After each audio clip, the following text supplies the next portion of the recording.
as a band? And are there any particular bands or venues that like really stand out to you?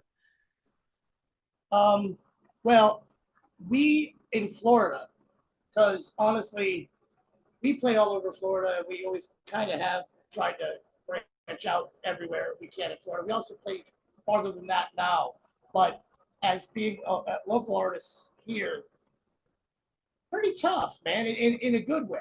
Like Wait. Before you go ahead, where's here? We are in Sarasota, Florida, but Tampa Bay is kind of our area.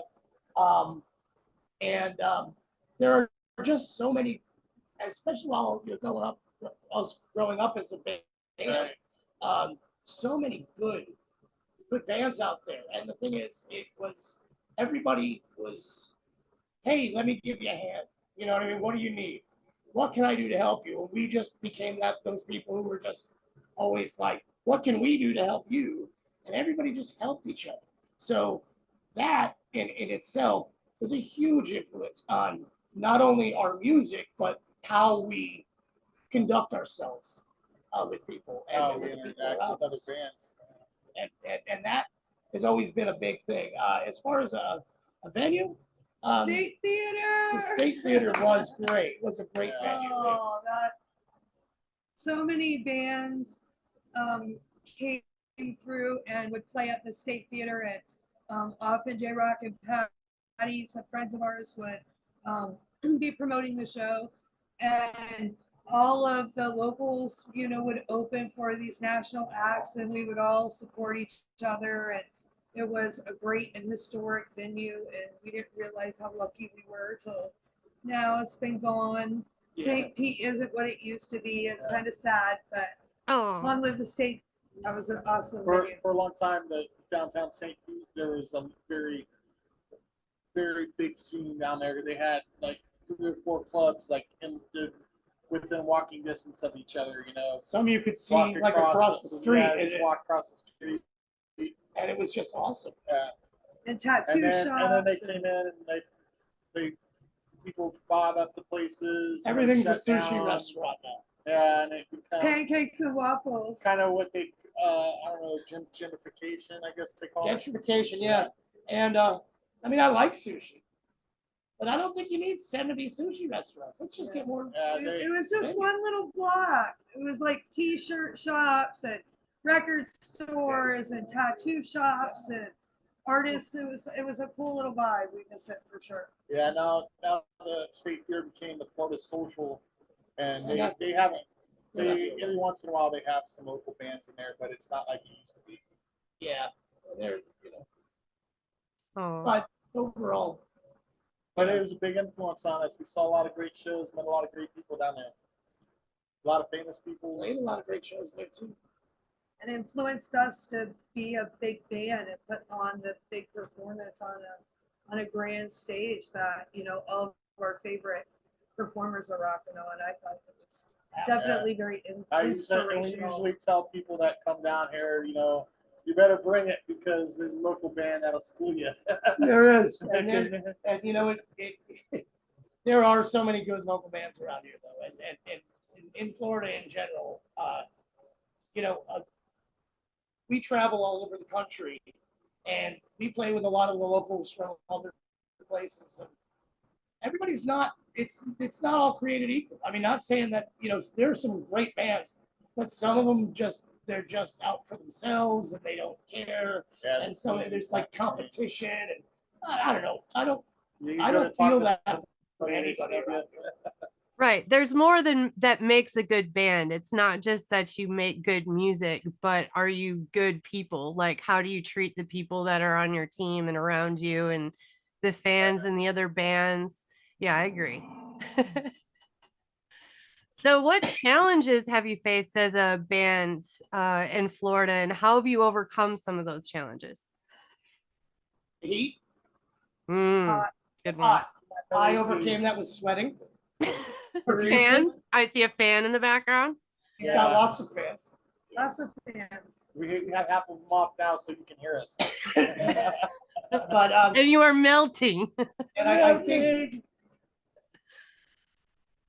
last night we were talking about this, and really the same thing that makes the local scene really good is also what makes it challenging, because there are so many good bands here Hard to that stick out. you have to step up all the time and be good in order to just to keep up with the Joneses. You know what I mean? And it's good. I mean, it's challenging, but it's a good challenge.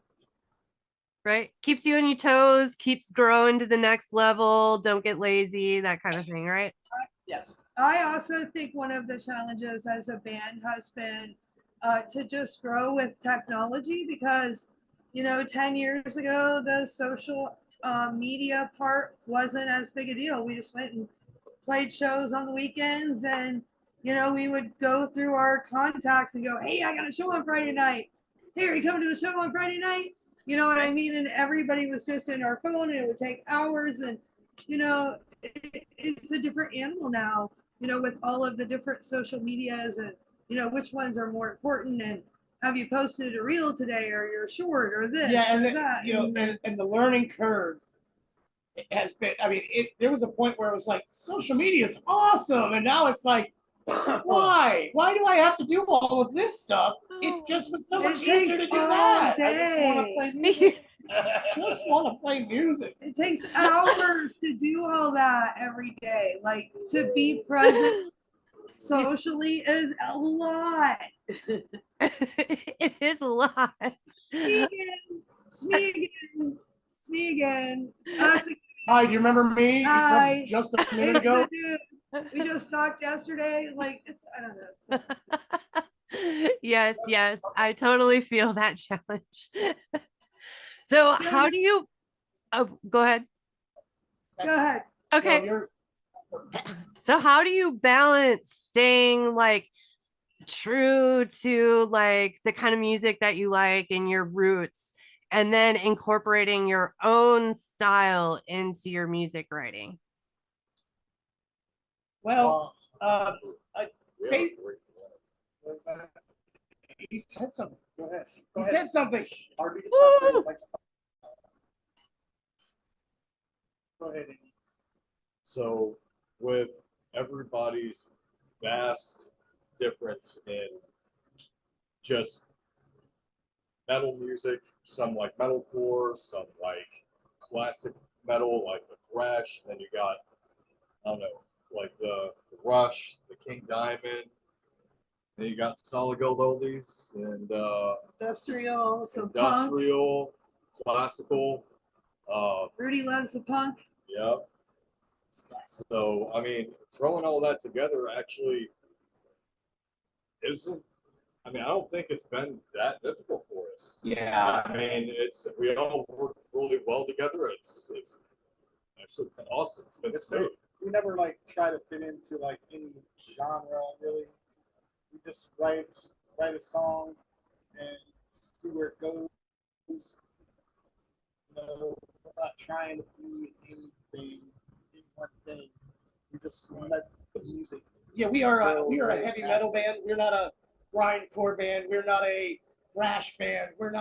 We are a heavy metal band, which means if we want to play a grindcore song, we're going to play a grindcore sounding song. If we want to do a thrash sounding song, that's what we're going to do. But no matter what the litmus test is, it's got to be a song we'd want to hear. Like, if we don't like it, or if we wouldn't want to listen to it, then why should I expect you to want to listen to it? Exactly. I think that's fair, and that's how we kind of keep it, because we all have the different influences. They're all the same, but different, at the same time. And when we put them all together, it's like a Reese's peanut butter cup. You know what I mean? If you got your chocolate and my peanut butter, that's good. I'm good with it. Right? It's a perfect recipe. I like that. And I think we came out with all of us getting together. I think we came up with our own kind of sound. Yeah, everything does sound like us, man. It's true. I mean, like we can do stuff that sounds like this or that, but it always sounds like the dude.